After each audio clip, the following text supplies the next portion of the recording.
from the Formula Podcast studio. You are now tuned into the Unscripted with Trillion Cuts. Yo. Welcome to another episode of Unscripted with Trillion Cuts. I am your boy Trillion Cuts, and today I got a special guest in the building. You want to introduce yourself or you want me to introduce you? Man, I got it, man. This your boy DaRell Miller. I'm here, from 317 all day. Okay. He kind of being funny. He act like he don't want to promote himself. DaRell Miller, not man. Mr. DaRell Miller. He create these right here, these magazines right here. No, I'm sorry, my bad. Comic books. DaRell Miller, he do cosplay. He does it all. He go by the name of DaRell Miller. Welcome to the show, man. Man, thank you, man. Glad to be here once again. So what's going on? What's the latest with you? What you got shaking? Man, just got out of a convention at PopCon Indy downtown, man. Loved it. Sold out of my comics and got some love there, so really pushing it. Okay. How long have you actually been actively doing this? Well, I created my comic, my first issue 5 years ago, but this is my first year actually going to conventions, so it was like something new, trying it out, see if people be like interested in what I create and stuff like that, and people was interested in it. Got you. Okay. So like you got like a website or something going with this where? Not just yet, but I do got Etsy where I'm trying to still build so people can purchase. Okay. Well, make sure y'all check out his Etsy and get you one of these. Yeah. But we're gonna get back into the conversation. So like, what's some of the troubles you have like getting into this world? Like as far as like marketing, promote, whatever. Like it don't matter the criteria, but like, is there like a issue you reach? Yeah, like marketing. I'm not the best marketer, so it's like trying to draw the right audience and stuff, where to put it at, or which conventions I should put my money into to travel to. So right now, just figuring that out, like, because everybody knows when it comes to business, marketing is key. So I'm trying to figure that out, and I'm not good in like social media and stuff. So I'm trying to get in front of people that I feel like it's better to see. I'm more able to talk to them so that I can draw them in to say, hey, this is something I think you will really like. That's original creation, even from a black creator. Like I'm actually doing it. That's came from me in my mind that I've been writing for years now. Okay. So like I want to say, was it recent that you were on the news? On the news. Oh, I was on an interview at PopCon Indy. They interviewed me. Edge Media Studio. Okay.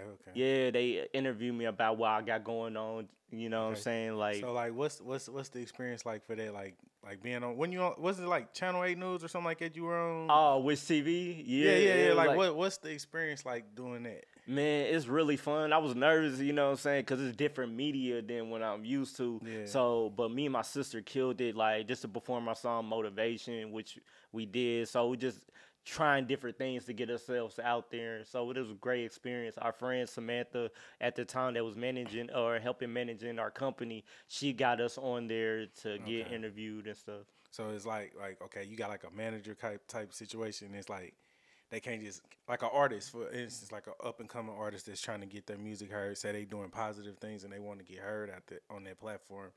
Is it like a paid thing, or is it more like just who you know type thing? Yeah, most of the time it's about who you know. Okay. And right now I'm with Meatcap Music in Indianapolis, Indiana. His name is Sid Jams. So he managed me right now currently over my music and my business and stuff like that. Gotcha. So shout out to them, the whole Meatcap Music. He's a dope guy, and he's best friends with Babyface. So it's good to get information from that. Oh, so have you ever worked with Babyface? No, but some of the artists has seen them or worked with them, performed with them. I haven't yet got to meet them because I've been so busy on my end and doing other things like that. But hopefully one day I'll be able to meet him. Cool. So let's see. I'm gonna check out your mag. Yeah. Okay. So like, do you do all your artwork for this, or like, how does this work? How do you put together one of these? No, I actually created the story, and I had somebody on Fiverr. She from Mexico, and she created it for me. So she did all the sketch and everything, the art design, how basically I want each character, and she killed it. So I was like, I want to continue working with her when I can get the funds to keep going. But that's the costly part too, is keep going with these issues and comics and make sure you sell enough, just so continue. So like, what's the universe based around? Like, what's the story to this comic? Like, it's called Virtual Viral Expedition. It's about 5 friends that get video game superpowers, but it's in the real world this time instead of going to a video game world. Yeah. And something happens in the issue 1 where it collides with the real world and video game dimension. Okay. So in the real world, it's like now they got the health bar, they got the level up, like playing a video game. But you're actually in real life. Yeah. So I thought it'll be something different than actually characters going to a video game, which we see a lot of times. I wanted to put it in the real world, see if that could be something different. Okay. So like, are you gonna translate this into like actual films? Yes, I actually wanted to, if once it gets big enough, I want to turn it to like a cartoon animation movie. That's my idea because ever since X-Men '97 came out and people loving like the Spider-Verse and all that, I was like, well, animation is growing and stuff like that. I would love to turn my actual project into that and where people can love it and enjoy it and stuff. Actually see the whole action thing like that. Got you. And you said you've been doing this for quite a while? Yes. Okay. Let me think of a good one. Like, I see on your cosplay card over here. Yes. Yeah, I can see this. I don't know if y'all can see it. Oh, yeah, probably have to zoom in on it or something. But yeah, I see you done play like the Power Rangers, Beetleborgs. Like, what? Like, how did you find these costumes for one? Like, how did this happen? Like just childhood of wanting to like dress up something. And I'll be going to these conventions and I was like, man, I ain't never like just it was cool to seeing other people, even kids dress up like that. And I've seen adults dress up. I'm like, I want to do that. Let me try that. So and then I started writing my own films. I was like, I want to create my own Power Ranger film. So I was working on Power Ranger film with my bro Christian since 2014 or 15. We never had a chance to because we had the money for the costumes. Yeah. So last year I was like, well, I'm going to spend money because I really want to bring this out just as a fan because I met some of the Power Rangers before. And shout out to JDF, RIP to him. He passed away. And who's that? Which one is that? Jason David Frank. He's the original Green Ranger, played as Tommy. Okay. I got the chance to meet him at least a year or two ago before he passed away. Yeah. And so I wanted to do a movie dedicated to him as a fan and stuff. So I bought the costume. I bought the Green Ranger suit. I bought the Black Ranger suit and the Zeo Gold, some of my favorite Ranger suits. Dressed up, and then we started doing the movie. It came out dope. We actually trying to finish up and release it June 18th this year. Okay. So these are like the authentic suits from like the show? Like I got it. I paid for it on Anarchy Cosplay. That's on Etsy. And they did amazing work and stuff like that. And sometimes depending on my budget, I went to another company called Transform Studios that did my Zeo Gold. And then White Blasted Beetleborg, I went to another company that did that, and I'm a fan of that. Okay. So, like, do you do, like, events like birthday parties and stuff like that? I just did my little cousin's birthday, like, 5 months ago. I did it just again try to get into it to see how different it is cosplaying at birthdays and stuff. But I am doing that, so if anybody want to hit me up, through my flyers or my social media accounts and stuff like that, I'm willing to travel to kids' birthdays, whatever. I play Miles Morales. I play the Power Rangers. I play different things like that. Okay, Miles Morales. That's Spider-Man, right? Yes. Okay, cool. So, like, I got a question now. Yeah. Are you into the TikTok world? The what? Are you into TikTok? TikTok, a little bit. I'm still getting to that social media, like TikTok and all that. Okay, so I learned, like, on TikTok, they got people that actually does like cosplay. Yeah, kind of like it's AI though. They doing like an AI version of it. Like it's this one guy. He really like for one, if you know about TikTok, when you get to a certain level as far as like followers, you can go live. Yeah. And with you going live, I can like say if you're on live, you in your costume and you like say if you playing a Power Ranger, you can be doing the signature move that they do, and like it's people that's actually throwing you, buying you, sending you gifts. Oh, that's dope. Like the gift might be like a rose. A rose might be worth a penny. Right. Then you might have a galaxy worth $1. Yeah. And then like so. But when you get the galaxy, you gotta react a certain way. I don't know if you ever noticed that. I seen that. So they be doing it like for instance, that he like, another galaxy. He said, something I gotta get out of this universe. Then he jump off the screen. Then next thing you know, he he run off or something, then he flip over the damn camera and jump back in and shit, and they keep throwing it at him and stuff, trying to get him to quit. Yeah. Like you ever seen that? Yeah, I seen stuff like that. You ever thought about doing it? Man, I thought about it, but I was like, man, that's too much. Like right now, I don't have that much time to be just. I believe it or not, they making a living off that. Yeah, yeah, for real. Yeah, said, right now, with my 2 jobs and all that, and doing this, and then trying to get back into music and all that. Yeah. Yeah, it had to be when you know what I'm saying, I could so not like have if like let's say you tried it and you got like, you made $500 in one day. Yeah. Would you keep doing it or would you just like, fuck it, I'm still going to work, I'm going to do this? I keep doing it, but I still work through my time because you don't know when it might slow down. It's like it's not like a guarantee like every time like that. And now if I had hardcore like supporters and all that, where I know exactly they looking out just so I can keep entertaining them and giving them good content. Yeah, but I'm not at the space right now. I had those type of supporters where I can quit both my jobs. I want to get there or get a business loan when I'm trying to reach to it.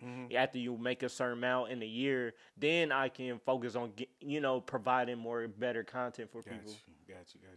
But like, so you're not like actively like selling content pretty much. Yeah. Yeah. Got you.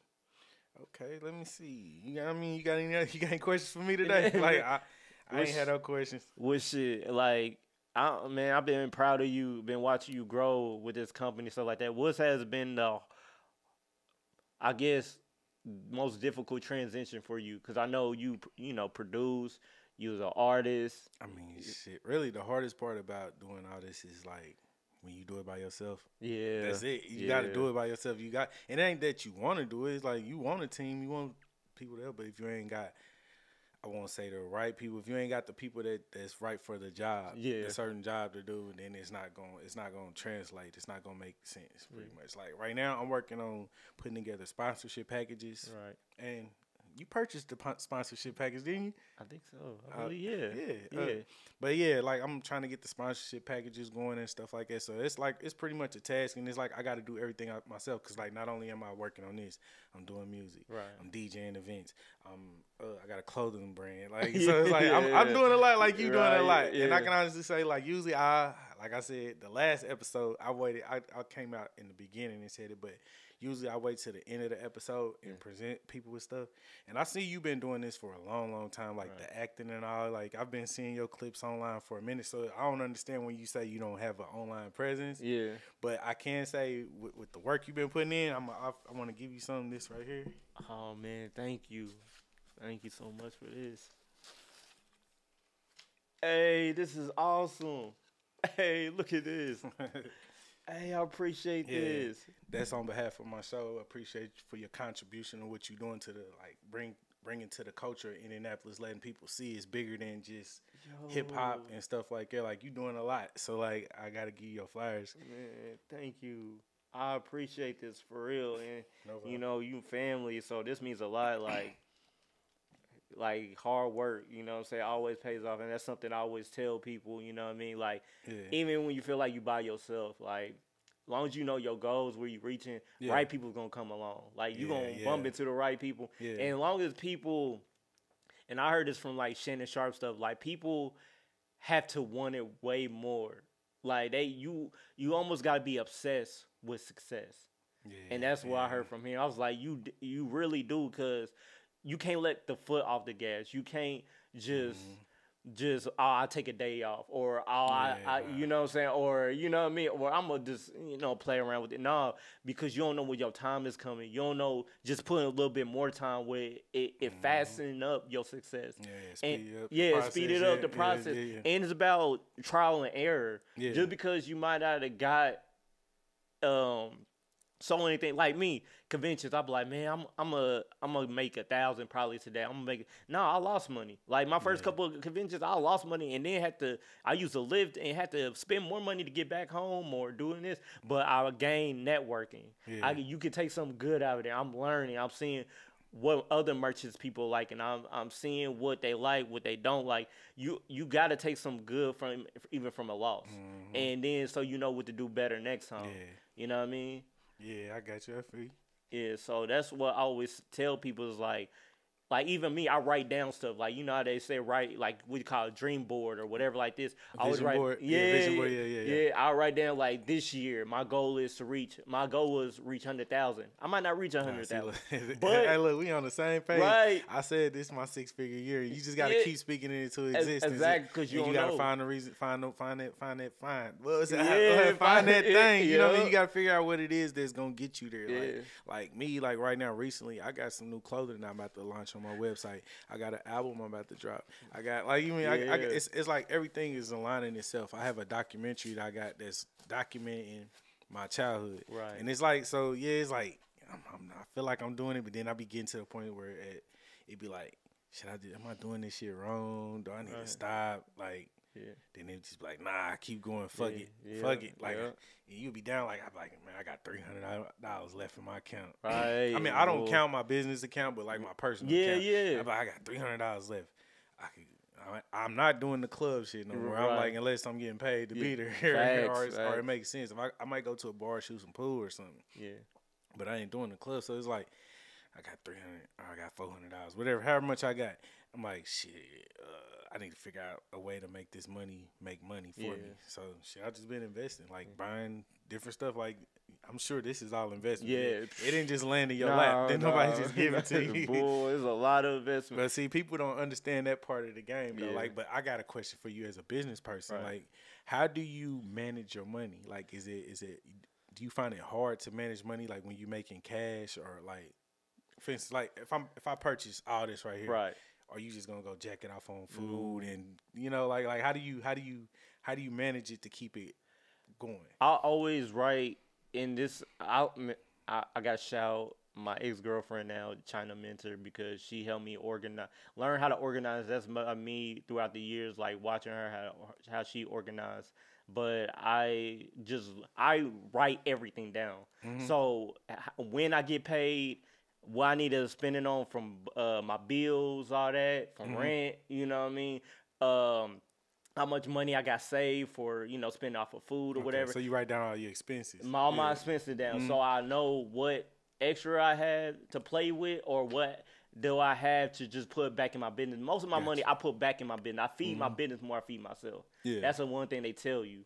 So I always learn, like, what money I make from this is going back to my business. Yeah. It don't go, like, directly to me unless I have to pay a bill. You know what I'm saying? Like, something important. You feel me? And that's why I read entrepreneur books. Like, this guy named Boyce Watkins that I believe every black person should read about. He teaches about black wealth and economics. That's what I'm learning about. Yeah. Because we never was taught that as a young kid about black wealth and how to have money. And now I'm in my 30s, like 32, about to be 33. I want to get to that point where it's about to build wealth for the future. Our future kids, our future wives, so generationals will have everything that they need to carry it on, and will be the last struggle they ever know or it'll ever be. You know what I'm saying? I feel like I'm walking into, like, what's it called? Generational, breaking the generational curse and being like the first millionaire. Yeah. Like, I feel like that's going to happen. I can see it, feel it. It's like, it be so close. Like, I wake up every day, like, some days I be like, I don't know how this next dollar going to come, but I know I got to make this amount. Like, if you're saying, like, I got to make 100,000 this year, you just got to break it down into the weeks. Yeah. Like, it's 4 weeks in a month. Yeah. And it's, 52 months in a year? Yep. So, like, every 52 divided by 100,000, and they tell you how much you got to make every week. Yep. Simple as it.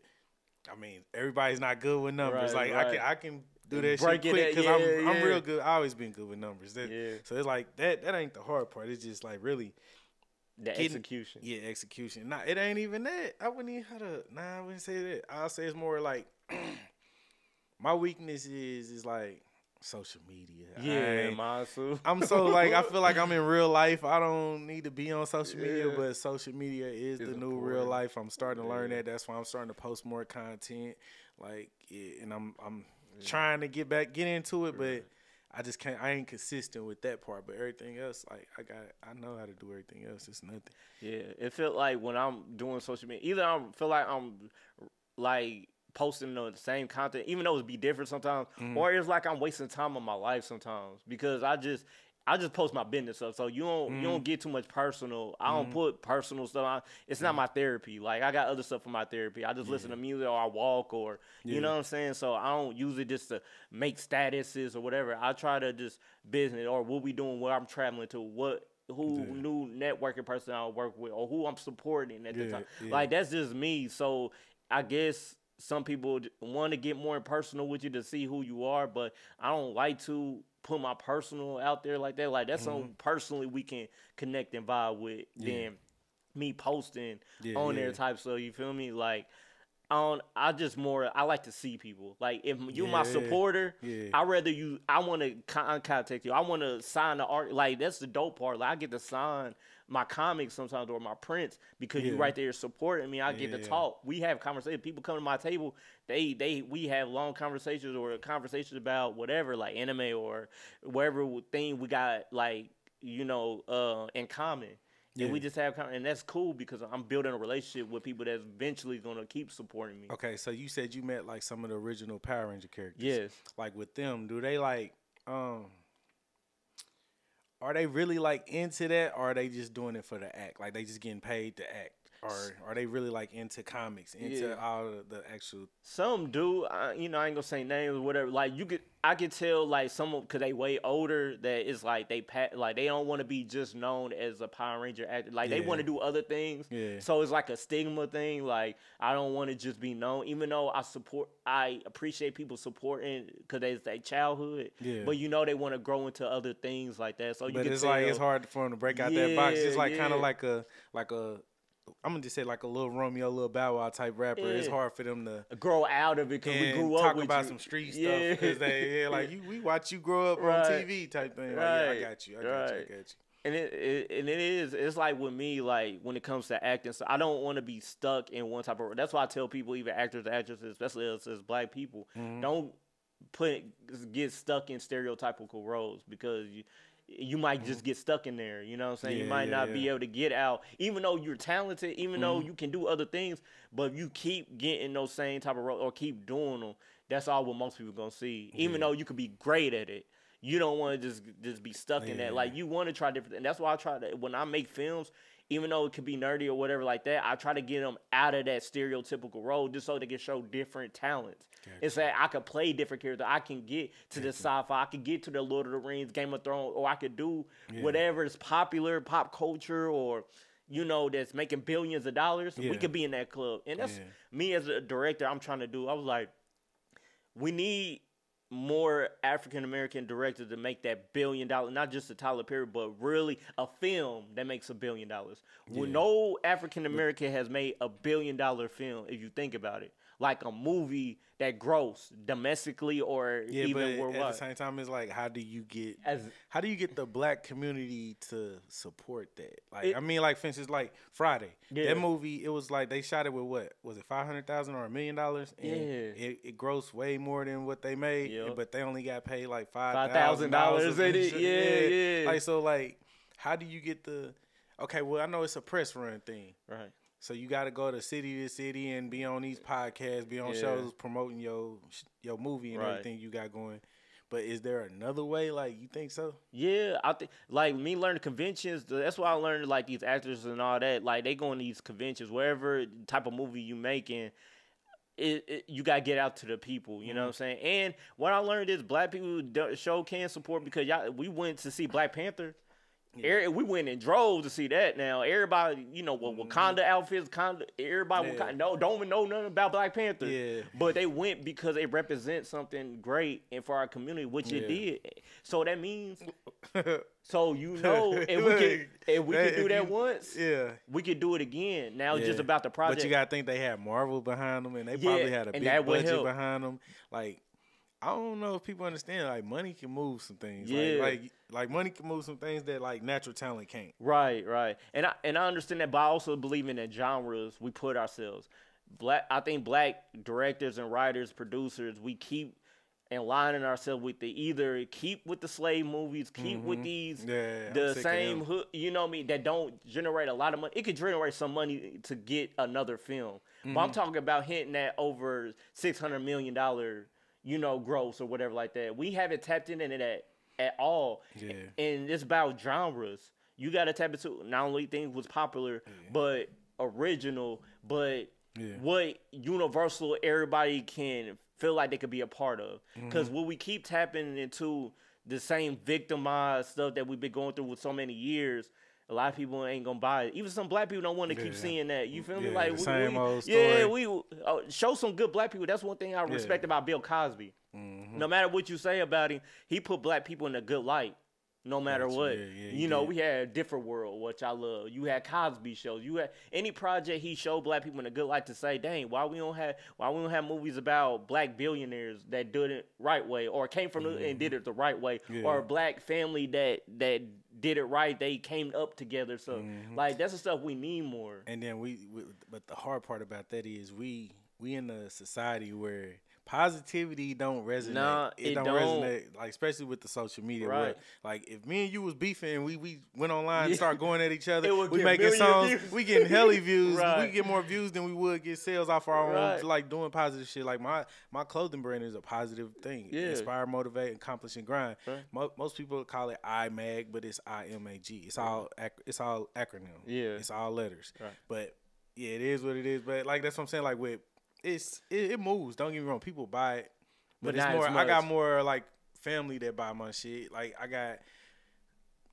I get more sales and stuff. Like people more gravitate more to what I'm doing in like southern states, southern regions and stuff like that. Yeah. But it's like as a whole, like a black community, I don't like people ain't just jumping on board for anything. Like nothing. It's like it's more like the Kendrick Lamar beef. You heard about that? Like they'll talk about that shit all day. Crazy. He eating though, so I can't knock you. You know they eating off of that. It's money, but like why do we have to do negative shit for people to? Exactly. But like and what I was saying is like if we could do it with that Black Panther, imagine what our mindset just change. Like if people just thought about that, like we did it once. We could do it again. We just switch that. Like that was the whole point. I felt like that movie should have been about more so than the superhero thing was. Yeah. We could come together and be a part. Yes, white people went to see it. Yes, certain other ethnics went to go see that movie. But we rode and drove. Like you see most black people in that mug. You feel me? Yeah. And it showed like we love superheroes. Kids loving superheroes. Kids and doing it. Everybody Wakanda African suits and stuff. So why did that stop after that movie? Why did it have to stop that? We should have all clicked like, oh, we them. Like we can move a whole thing. Think about it. We change cultures. A lot of other cultures get their stuff from us, like Japanese and all that. They get their swag from us. They get they stuff. Like a lot of people get a lot from us black cultures.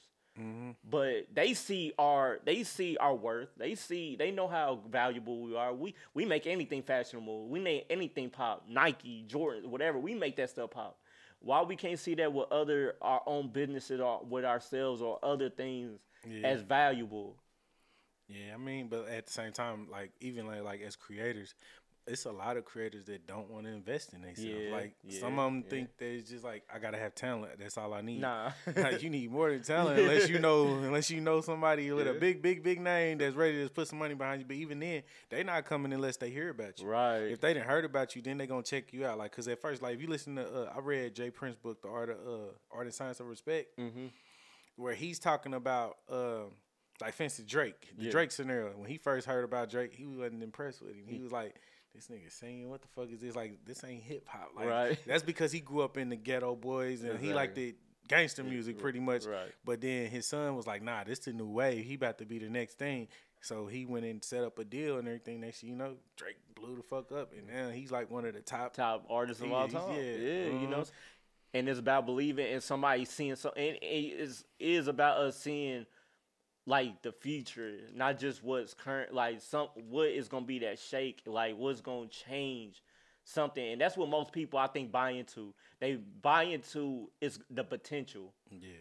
And we don't always do it now, but we need to get into that. Like, if that person working hard and really busting their ass, like, we need to push that more. Then, then somebody just, I'm just doing it because, or I'm just, you can tell different between somebody just doing it because it's popular or just because I don't have nothing to do, and you can tell the people that actually out here grinding. Yeah, they passionate taking about losses. What they doing. They doing this. They doing that. They out here. Sometimes people, you got to be annoying out here. You do got to be annoying. You got to post every day. You got to whatever. I'm doing this. I'm doing that. I'm out here, bro. I meet up with you. I network with you. And see, I be trying to refrain from that. Like I was just talking to Stereo the other day. Well, earlier today. Yeah. And he was like, he said, man, you need to be more like, you need to pop your shit more. I'm like, what you mean? He's like, it seems like when you be holding back, when I see you on public shit, you be doing interviews or whatever, you doing something, you just like hold back. But then when you get around us, you be talking that shit. But really, it ain't I'm talking shit. I'm trying to get everybody, like, nigga, if I'm working this hard, y'all need to step up or we don't need to be around each other. Right. Like, I call you tomorrow. I talk to you next week, nigga. I will ignore a motherfucking phone calls. If I see you ain't moving how you supposed to move, I ain't gonna waste your time or mine. Right. Like, I'm gonna let you see me put in some work, and then I'm gonna come back. What you got going? You see, I got this going, and it ain't me trying to be little post for it. Nothing. It's more like I'm trying to motivate you to do this shit. Up, come on, step on the gas. Let's get up out of here. Let's make something shake. And that's like even with family too, and that's why I learned like even with my family, like I'm distanced because I'm on a whole move different than what they knew me as a little kid or wherever they grew. Like I grown up from that and learned. To order to be where I want to be, sacrifices have to get made. And if you are not moving or reading or putting down knowledge, anything to help benefit us in the future, our family in the future, I got to keep it moving this way. Like, and I'm sorry, I love you. We had our time, whatever like that. But right now is grind time. That's even at dinners, that's even at holidays. I don't even celebrate holidays no more. But anything that has to do, if we not talking about business or how we gonna get our family after struggle, it's wasting my time right now. Like all that could wait. All that talk about the past we used to do as kids, boom, that's the past. We need to worry about the present. I think it's still necessary to like know where you came from, like kind of have like I say it's balance. It's more like staying grounded at the same time, but I'm still doing my thing. For instance, like we working on a family reunion right now. Right. Like it's gonna be a one-off, one-day event. Like I don't really hang around family a lot, but it ain't. I ain't got time. Honestly, I'm working on shit all day. I'm editing this episode, the next episode, the episode behind it, and doing stuff for other people. So I'm constantly working. So it's like, all right, yeah, we can figure something out, make it make sense. But like, you can get something out of it. You never know. You learning your history, you might be related to somebody you don't know. Like recently, like I wouldn't even say it was recently. It was like probably like last year. A family member came in town, or it was a year or two ago. I don't know exactly when it was, but I know a family member came in town. They was like, you know, Henry Welch is your cousin. And you know who Henry Welch is? No. Like he's a comedian from Alabama. Okay. And like he's my mother and them like first cousin type thing, or something like that. Yeah. But like I never met him or nothing. But like just to know that. Yeah, I could be standing next to this man at an event or something, and not knowing. Like, damn, this my cousin right here. You feel me? Like just like how you said, you related. Ain't you related to the Millers? Like Master P, Emmitt Smith. That's our cousin too. Like famous cowboy running back. You know what I mean? Yeah. So it is good to know like family history and all. And I always. It's like you could help, like they like just think if you could link with them and put your talent with what they got going, not necessarily asking them for a handout. If you could just get them, hey, let's collab on something. I put up my half, you put up your half. It ain't gotta be you putting up the money. Like I'm not asking you to fund my career. You feel me? Or just get knowledge. You know exactly. You never know who you related to. Like it's like a 6 degree of separation. Yeah. And then not only that, you don't want to be out here in the world. You might meet a female celebrity or something, and then find out it's your damn cousin. No, that's one thing. Yeah, so family reunion is very important. Boy. But yeah, so so family always important in that. But I just want it more important when we get together. Yeah. Like, not just playing around and all that. Like, if we get together, yes, we can reminisce and all that, but it needs to be important when we leave out of there. Yeah. A lot of times we leave out of family events and all that, we go back doing the same thing we did. Yeah. Or people just kind of get together but don't really get together. Or go back to the ways. Yeah. But I feel like this is what I was learning about, like, the difference between other cultures, and this is why I pay attention to Asians and all that. They family working together. Little kids and all that working together. Every time they sit down business, they talk about business as a family, as a collective. They are orchestrating their family household. I've been hearing about a lot of that recently. Yeah. Like families being family millionaires. Like everybody work together. Exactly. Like I've heard about like foreigners coming in town and they stand in one house. Everybody stand in one house, and then everybody going to work. Everybody got, you know what I mean, got their purpose. So they going to make the money, whatever, but they bringing it all back into the same house, and they building off of that. And then next thing you know, they done moved into another house and brought some more family over, and now they taking over. Like we don't do that. Do we got any black corner stores? Do we got, you feel me?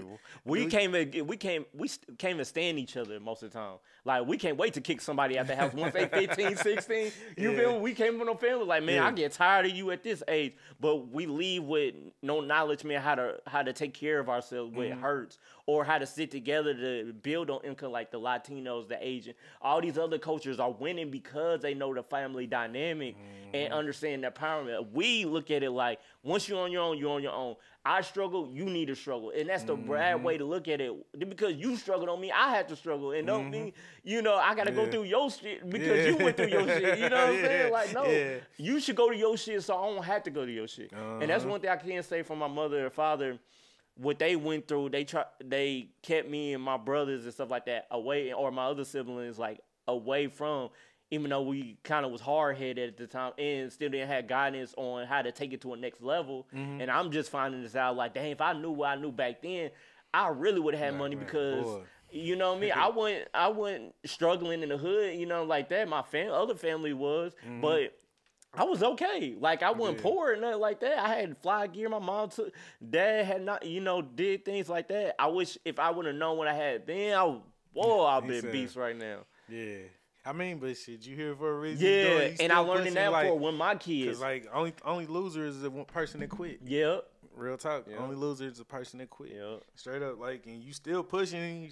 Everybody pushing. Like, you got it. You got to. I mean, but that's if you really passionate about what you do. I can see you, like, the way you talk. You passionate about what you saying. Like, you say it with conviction. You like, you really mean what you saying. So, like, of course, you passionate about it. You got to keep pushing, even when it ain't working. You got to try to figure out a way to make it work.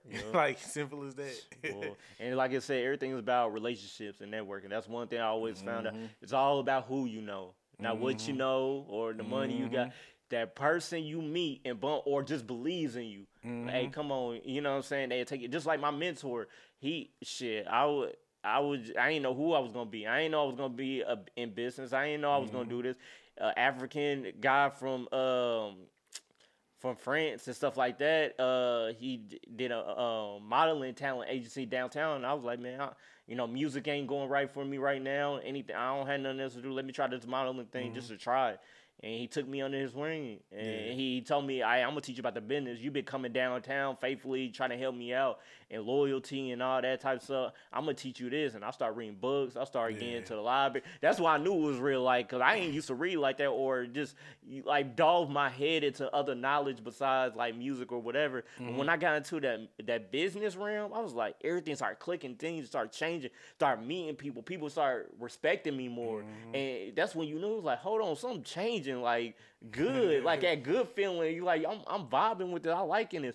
So just out of time, you just trying new things till you find what really fits you, what people are really gravitating to you. Like, what's gonna be your it thing? Where people be like, I know that dude from that. He's dope in that thing. Like, you want to go to somebody, go to him for this. You know what I mean? So, like, who are some of the people you look forward to working with in the future? Like, as a celebrities, or are we talking to anybody? It can be on any level. It don't matter. Man, I would love to work with, like, Will Smith and Michael B. Jordan.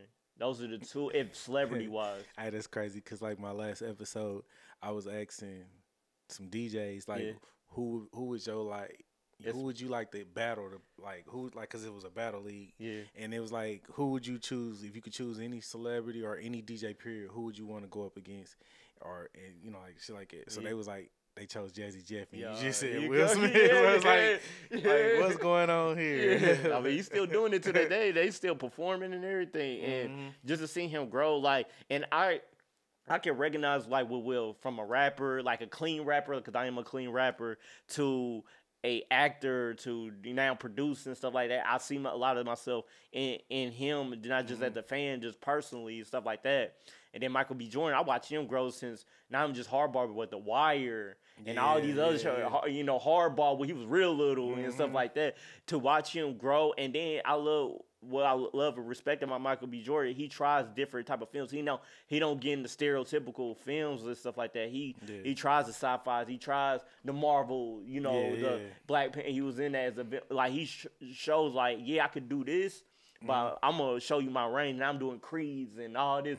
Like I'm showing you my range. Like I always respect that about people. I like people that try new things instead of just staying at just that one thing they known for. Like I love just if it don't go all the way right, just that you tried it. Just in case you.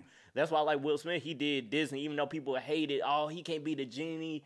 Blah blah blah. He's the wrong genie. He did it, but to me, he was the best part of the Aladdin movie. You know what I'm saying? Like if you could bring your charisma or just your own style, and rest in peace to Robin Williams because he murdered Genie. He is Genie, but that he could bring his own to it, it still kind of fit into that Disney role of Genie.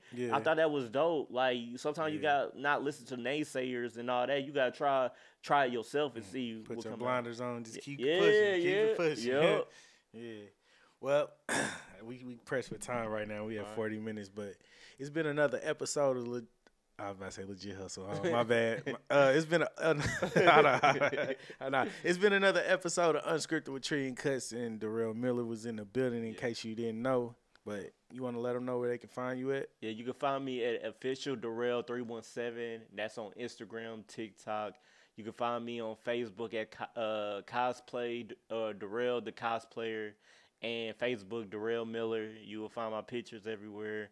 You can go to my website, royaltyvirtue.net. That is RoyaltyVirtue.net. And check me out. And YouTube, Royalty Virtue. And we out. Yep.